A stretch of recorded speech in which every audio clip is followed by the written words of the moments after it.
Desde las 7, Locos por el Campo, con Daniela Bruno y Pedro Viñó. El programa de los que producen tierra adentro. Del Plata, la radio de la verdad.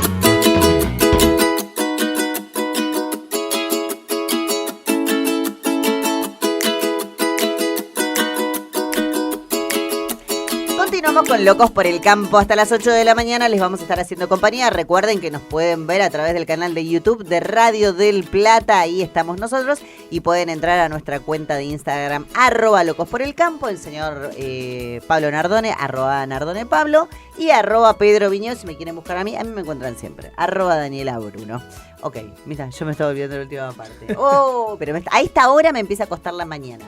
Porque ya me da ganas de comer, ustedes no toman mate. Despierta hace rato. Ese es otro tema. Ese es otro tema. Diría que desde la mañana del viernes. Mira, no me hagan se hablar. Comió la curva, siguió Señor derecho. Gin Tonic, no me haga hablar. Mire cómo se lo digo. Tempranito. ¿Se porta bien que tenemos un entrevistado? Por favor, le vamos a dar la bienvenida al señor Mariano Winograd. Mariano, ¿cómo estás? Bienvenido, buenos días. Un gin tonic. Hola, ¿qué tal? ¿Me convidan un gin tonic? ¿sí arrancamos? Es amigo, Marianito es amigo. Ese es Mariano. Me gustan estos entrevistados, chicos. Si arrancamos Mariano, así. pero quiero decir algo. Quiero decir algo sobre el gin tonic. Resulta ser que estamos cultivando la guayaba criolla acaceloviana, una fruta originaria de la cuenca del río Uruguay en Paranacito, delta entrerriano. Sí. Resulta ser que esta fruta salió de Uruguay para Nueva Zelanda a principios del siglo XX, al igual que el kiwi, pero a diferencia del kiwi no tuvo el desarrollo que tuvo aquel, que en fin se asoció con Nueva Zelanda. De hecho le pusieron el nombre de su ave nacional y de su cuadro de rugby, ¿correcto? Sí, ¿verdad? Bueno, el kiwi volvió a Sudamérica de Nueva Zelanda y fue a parar a varios lugares, entre otros Chile, y me enteré que con el kiwi vino también la guayaba, y en Chile estaban haciendo gin de guayaba. Así que Trae botellita, domingo, anótelo. Estoy tomando es un nota. poco larga la historia, pero vale la pena. Mañana, domingo, hay una baña cauda en la Unión Osolana, que es un club de piamonteses en Palermo, y esta semana vinieron a buscar el cardo al mercado para la baña cauda. Y cuando hablamos con los piamonteses acerca de si en Torino se seguía tomando Fernet, Gancia, Cinzano, Martini, dicen: no, esos son bebidas de antes de la guerra. Ahora, ¿qué toman en Piamonte? Y gin, ¿qué vamos a tomar? Gin. A mí me gusta mucho el gin. Saben ustedes que hay un boom del gin en Argentina y ubicamos en Paraná, así que le llevamos la guayaba de la isla y salió un gin espectacular. Habrá que probarlo. Marianito, acabas de hipotecar tu futuro porque Olvídate. ahora... Espérate, esto es dijiste por Villa Paranacito, por ahí, porque yo paso por ahí. Podés pasar, vos vas por la ruta en dirección a Gualeguaychú, cuando dice acceso a Paranacito. Ya lo conozco. Iba a pescar yo ahí. Pero te vamos a decir lo siguiente, ahí tenemos la quinta de fruta. El gin se elabora en una curva del Paraná espectacular, donde está la fábrica de Heredero, y ahora van a hacer un restaurante. Pero en Paranacito vamos a fermentar la guayaba para hacer no sabemos si se va a llamar grapa, callaza, o qué, pero va a ser un destilado de guayaba. Ya saben, si le falta gente para trabajar, yo voy, yo siempre puedo aprender. Para la fiesta pescamos algún surubí, un dorado, y hacemos dorado con callaza. Chau, chicos, empiecen a practicar ustedes para la conducción, porque los voy a abandonar, quiero que lo sepan. Mariano es el señor fruto y horticultura. Exacto. Además de ser un amigo, es una persona que es un apasionado de lo que es la fruta y horticultura, que ha recorrido la Argentina de arriba abajo para todos lados. Ha estado en muchos emprendimientos, ha asesorado muchísima gente. Así que la verdad que es un gusto tenerte, Mariano, en el programa para que le cuentes a la gente de la ciudad, que en definitiva es a donde nosotros apostamos, todo el potencial que tiene Argentina, todo lo que tiene para hacerse, parte de la historia, cuando hacíamos banana en Formosa, por ejemplo, que ahora con Infran es muy difícil hacer cualquier cosa. Somos todo oídos, Mariano, arrancá por donde vos quieras. Imagínate que tenés enfrente mucha gente que se está levantando tempranito en su casa y que le interesa conocer historias de lo que fue la Argentina, lo que es y lo que puede ser. Bueno, arranco entonces un poquito por mi historia personal. A diferencia de Pedro, cuyo abuelo, bisabuelo vino creo que del País Vasco francés y fue a parar al oeste y era primero carrero y después productor agropecuario, y de aquellos orígenes la actividad agropecuaria de Pedro en Bolívar. En mi caso, mis abuelos eran inmigrantes judíos de Europa Oriental, y en aquella época los judíos tenían medio prohibido ocuparse de la actividad agropecuaria y en Polonia. Así que mi abuelo allá era obrajero y maderero y jangadero, y llegó a la Argentina y vino a la ciudad, mis 4 abuelos, hacia la década del 20. Así que fueron inmigrantes urbanos. Mis padres ambos fueron a la universidad pública, ya del periodo de mi hijo el doctor, donde los hijos de los inmigrantes iban a la universidad, y mi padre arquitecto y mi madre matemática, así que tampoco tenían nada que ver con la actividad agropecuaria. Pero a los 12 años yo fui a pasar un fin de semana al Delta, al río Carapachay, vi pasar canoas con canasto de mimbre con fruta, eran un poco las postrimerías de un ciclo que fue esplendoroso en la década del 40 y 50, y dije, a esto quiero dedicarme. Así que ya a los 12 años armé un poquito mis pininos vocacionales. Bueno, fue hace mucho, ahora tengo 69 y estoy plantando fruta en el Delta, voy al mercado central todos los días por la mañana, recorro el país como dice Pedro y cuando puedo el mundo, y siempre apasionado por esta actividad. En fin, que es un poco ajena a la urbe, pero no tanto, ¿verdad? Porque en definitiva, a diferencia de otros, siempre hay esa broma de que los chicos no saben de dónde sale el yogur, o de dónde sale el huevo frito, o de dónde sale la papa, el chips de papa, pero más o menos toda la gente tiene un cierto contacto con la fotosíntesis a través de las verdulerías que están por todos lados, y hay un producto que nadie ignora, que es de la fotosíntesis, ¿no? Entonces hay un producto propio de la cosecha agraria que se hace todos los días en diversos puntos del país y del mundo, y que está en la esquina de nuestra casa todos los días, y lo vemos ahí exhibido sobre la vereda. Tenemos un vínculo muy poderoso con la fotosíntesis a través del consumo de frutas y hortalizas. Estamos comiendo un ser vivo, ¿no? Porque está respirando.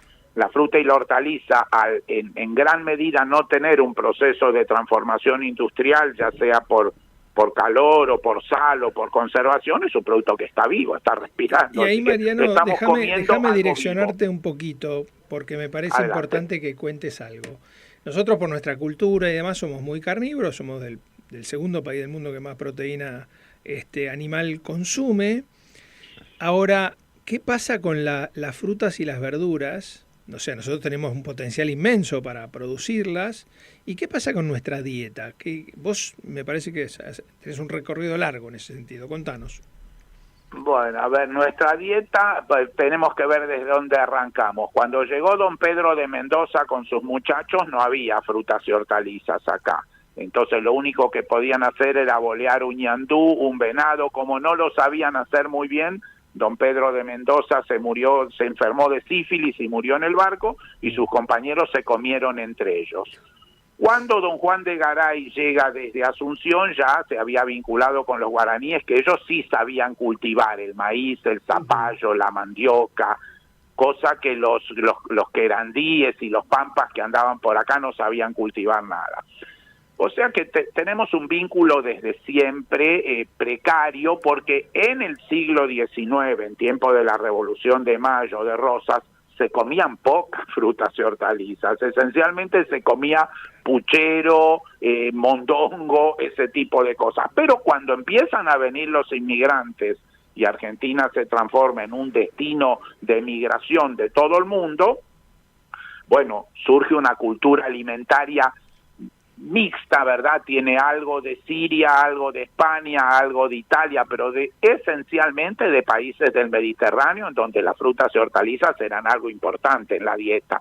Y cuando se diseña el mercado central en la década del 60-70, teníamos un consumo prácticamente mediterráneo, 180 kilos habitante año, que es la recomendación de FAO-OMS de los 400 gramos diarios o de 5 al día en nuestro movimiento. Eso fue hace 40 años atrás. El consumo se ha reducido a la mitad, es cierto, producto de que la cantidad de oferta alimentaria que hay en la industria láctea, en la industria de los snacks, en los productos, en los ultraprocesados, como los denomina la OMS, es mucho más grande que la que era hace 40 años. Pero aparecen los jóvenes preocupados por la alimentación saludable, aparece la preocupación por el medio ambiente y aparece de pronto en el Congreso de Hidroponistas de Córdoba de hace 2 semanas atrás, había 400 neoagricultores, de los cuales el 99% no son hijos de agricultores y el 80% no eran agricultores hace 10 años atrás. En todo caso, algunos eran canabicultores. ¿Y de qué edad, Mariano? Gente joven, muy joven, haciendo rúcula, haciendo lechuga, haciendo, ósmosis para filtrar el agua, haciendo luces LED para la germinación, en fin, un mundo de gente que elige la agricultura, así como la elegí yo, a diferencia de Pedro, no por tradición familiar, sino por vocación. Hay mucha gente que le gusta la fotosíntesis y se convierte en agricultor. Hay mucha. Es increíble, Mariano. Ahora, vos recién decías que pasamos a la mitad del consumo en 40 años, ¿no? ¿Y qué pasa con la exportación? Porque uno dice, bueno, está bien, por ahí consumimos menos, pero le vendemos al mundo. Contanos un poco qué está pasando con eso y qué podría pasar, y contanos un poco la importancia que tiene la fruta y horticultura en cuanto al empleo federal en un país como el nuestro.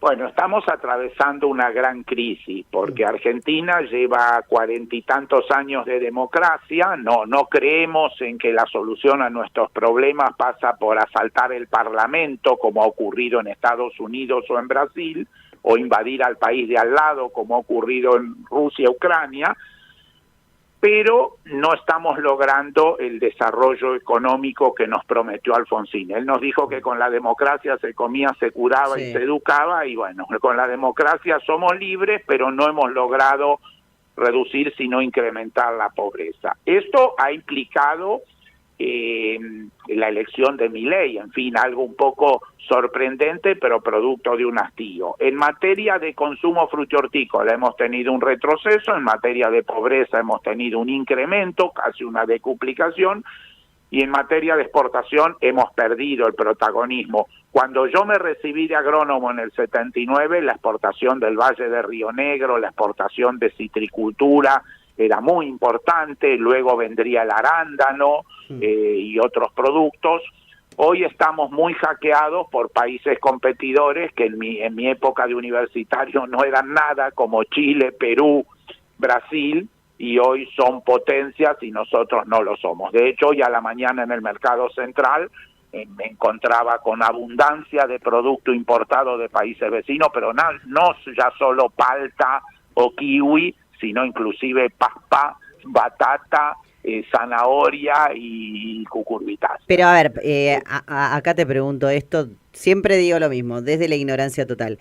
Pues, ¿por qué dejan ingresar este tipo de productos cuando muchas veces nuestros propios productores, a los cuales sabemos que encima se les cobran unas retenciones que son una demencia, quizás se quedan con su producción sin vender?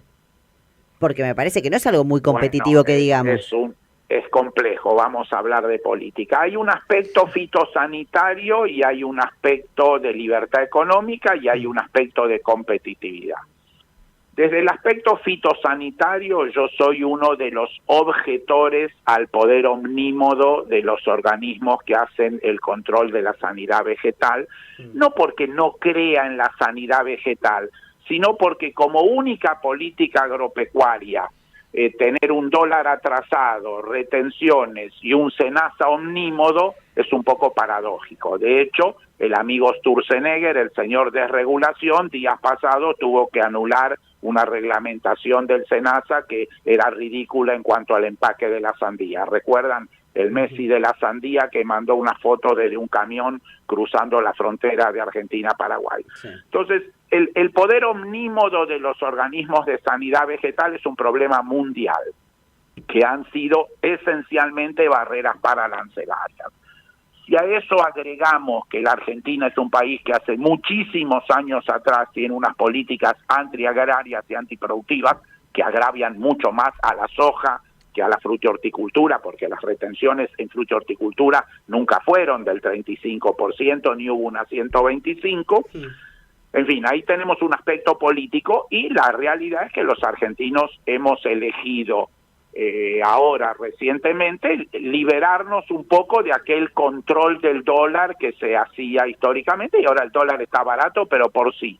Al estar el dólar barato por sí, como consecuencia de los 200.000 millones de dólares que tenemos en los colchones, a los cuales se está queriendo apelar Caputo y que algo de razón tiene, entonces el dólar está baratísimo y producir 1 kilo de tomate en Chile cuesta $7, en Brasil 5 y en Argentina 12. En consecuencia estamos no competitivos, así como la gente se va a Miami a hacer un crucero, a Camboriú de vacaciones o a Ciudad del Este de tour de compras, también hay una importación masiva de productos importados que supuestamente contribuyen a abaratar el costo de vida y a reducir la inflación, pero que obviamente es un aliento en la nuca muy ominoso a los productores. Ahora bien, ya vivimos esto, vos sos muy joven, pero Pedro y yo somos un poco más grandes y ya vivimos Martínez de Oz y Cavallo. Sí. Ya hubo periodos más o menos parecidos a este que terminaron muy mal, ¿es así? Sí. Bueno, si en este momento realmente logramos un horizonte productivo y que los dólares de los colchones se inviertan en la renovación tecnológica de la Argentina para recuperar en materia frutihortícola el atraso ominoso que tenemos en relación a nuestros competidores, podría ser que de esto salgamos como salió Holanda de su enfermedad holandesa, con un país renovado. Si dilapidamos el dinero en ir a Miami y a Ciudad del Este y un buen día nos encontramos que no tenemos más dólares y esta joda se acabó, esto va a ser muy penoso. Mariano, déjame ahí plantearte lo siguiente.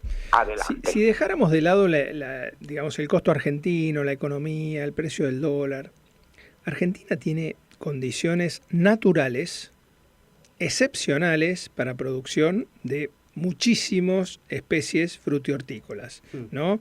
Los cítricos en la Mesopotamia, el limón en Tucumán y en los microclimas que se generan en los pedemontes de tucumanos, las berries en la Patagonia, los arándanos bueno, me parece que hay los pistachos, qué sé yo. La verdad que es impresionante, las cerezas en la Patagonia, ¿no? que van mucho a China. Ese potencial está ahí. El problema somos nosotros, los argentinos, que no nos ponemos de acuerdo y que hacemos justamente que no sea competitivo, algo que naturalmente se da muy bien, porque en definitiva la calidad que se produce, por ejemplo, en los microclimas tucumanos con el limón es extraordinaria. Y sin embargo, países como Sudáfrica hoy le están haciendo muchísima sombra a esa producción. Bueno, ahora ya ha habido muchas hectáreas que se han dejado y está pegando un poco la vuelta a eso. Pero contanos un poco este tema. ¿Qué es lo que pasa? A ver, permitime que confronte un poquito dialécticamente contigo, porque vos dividiste entre lo natural y lo cultural. Sí. Entonces recuerdo que en un congreso de 5 al día en la UNESCO de París dialogaban 2 antropólogos alimentarios franceses y uno le decía al otro, en cada país lo que se come es lo que hay, sería la versión naturalista. Y el otro decía, nada que ver, por ejemplo, sangre hay en todos lados, a nosotros nos encanta comerla como morcilla y es probable que en Japón la sangre a nadie se le ocurre comerla. Hormigas hay en todos lados y en Bucaramanga se llaman hormigas culonas y se comen como pororó, son deliciosas y acá a nadie se le ocurriría comer hormigas. Entonces esta división tajante de entre cultural y natural cabría discutirla. Nosotros con un grupo de agrónomos de Concordia nos fuimos a Perú para ver por qué había desaparecido el arándano de Concordia, todavía no del todo, pero en fin, en un proceso de reducción vertiginosa, cuando Argentina era exportador de arándanos hace 20 años atrás y Perú no producía arándano, y hoy exportan 100 veces más que nosotros. Y nos encontramos con quintas donde están invirtiendo $100.000 por año. Entonces, a esta altura del siglo XXI, la idea de que Argentina tiene una dotación natural para la competitividad frutihortícola, porque tiene la Conquija o la Yunga o la Pampa o en fin, o los suelos arenosos de Concordia, es discutible porque hay que hacer una inversión muy grande. Entonces, Holanda es una gran potencia frutihortícola y florícola, porque ha habido 100 años de coherencia en cuanto a política, investigación, inversión, apoyo a los productores. Como Argentina tiene 100 años de incoherencia en materia de investigación, financiamiento, moneda, crédito, leyes laborales, tenemos un problemita. Ahora, como somos argentinos y como somos muy resilientes, efectivamente es posible hacer un giro. Creo que es lo que votamos hace 2 años y creo que es lo que está faltando. Yo veo que de lo que votamos hace 2 años a lo que está ocurriendo nos falta un montón. ¿Ustedes qué ven? Sí. Claramente. Sí, claramente. Bueno, Mariano es un amigo, lo discutimos mucho esto y por lo general estamos en la misma vereda. Bueno, Mariano, vos recién mencionaste un poco que hace creo que 2 semanas estuviste en una actividad que estaban los que hacían hidroponía, etcétera, etcétera. Observá vos que se independizan de todo lo que sea el suelo, es decir, en realidad ya las condiciones naturales cada vez se están tallando menos y creo que la tecnología está avanzando tanto que bueno, hace que Israel produzca lo que produzca en un desierto, ¿no? Y efectivamente, la agronomía ha avanzado mucho en este siglo pasado. No sabemos si va a ser la ciencia del siglo que viene, pero en el siglo anterior ha avanzado la agronomía tanto o más que la medicina. Sabemos muchísimo de genética, de química, de nutrición, de fisiología, en fin, de transgenia. Entonces, efectivamente, hoy es posible hacer cosas que no se podían hacer hace 50 años atrás. También es cierto que hay países que son potencias agropecuarias o frutihortícolas y otros no. Yo diría que la sustitución de la fotosíntesis o del conocimiento de la agronomía por un laboratorio no es lo que caracteriza la alimentación mundial, pero la articulación entre el conocimiento científico, técnico y el conocimiento agrícola sí es un desafío ineludible. En frutihorticultura, tanto más que en soja. Todavía nosotros somos una potencia, potencia con minúscula, sojera, a pesar de que estamos hace tal vez varios años con una productividad estancada, no aumenta la productividad, mientras que en Brasil y Estados Unidos sí lo hace, ellos expanden su frontera agropecuaria. Nosotros todavía somos una potencia en algunos rubros. En frutihorticultura yo diría que hoy no somos una potencia, somos una promesa. Ahora, Mariano, no para confrontar, pero sí para analizar junto con vos. La realidad es que Argentina tiene agua dulce, mucha, de hecho mucha la vuelca al mar, y la salinifica. Tiene temperaturas, o sea, tiene distintos climas donde puede ser más eficiente hacer una producción u otra, más allá de hacerla en un invernadero o no. Digo, con un clima adaptado, tiene disponibilidad de nutrientes, ¿no? Y la fotosíntesis es la que en definitiva conjuga estos vectores, que es agua dulce, nutrientes, temperatura, luz solar, para producir biomasa. Puede ser que haya países que den las condiciones para invertir y poder aprovechar eso de una manera. Ahora, si nosotros lográramos condiciones similares, por ahí tenemos algunas ventajas comparativas, inclusive pensando en algunas producciones en la contraestación, porque a veces ya eso con la tecnología no tiene tanto peso como vos nos decías.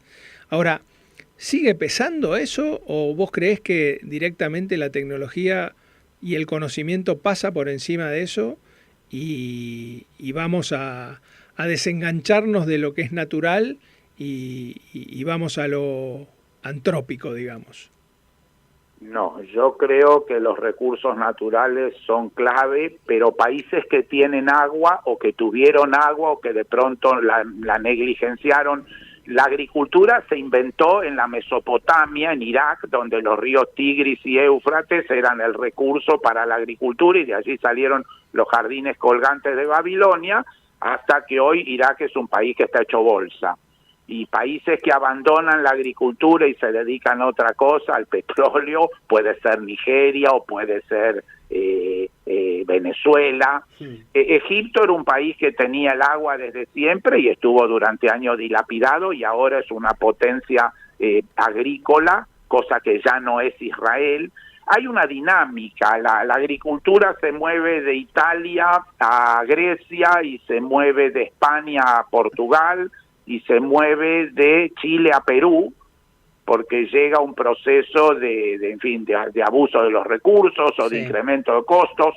El fenómeno de Chile a Perú es interesantísimo. En mi juventud la potencia frutihortícola era Chile y el estado fallido era Perú. Después Perú tuvo una serie de episodios que incluyeron hasta la violencia de Sendero Luminoso y el todopoder del narcotráfico. Tuvieron un presidente agrónomo, y hoy Perú es una potencia haciendo agricultura en la costa, donde se inició también, así como en el Medio Oriente, la agricultura se inició en la costa de Perú, y durante años después fue un desierto donde ahí no había nada, y ahora es un vergel del proyecto Olmos. Marianito, para ir cerrando, Pablito te va a hacer la última pregunta porque el tiempo en radio es recontra tirano. Solamente por eso, Mariano. Por concederme el tiempo, gracias. Mariano, una última pregunta. Vos mencionaste el mercado central, ¿no? Que vas todos los días.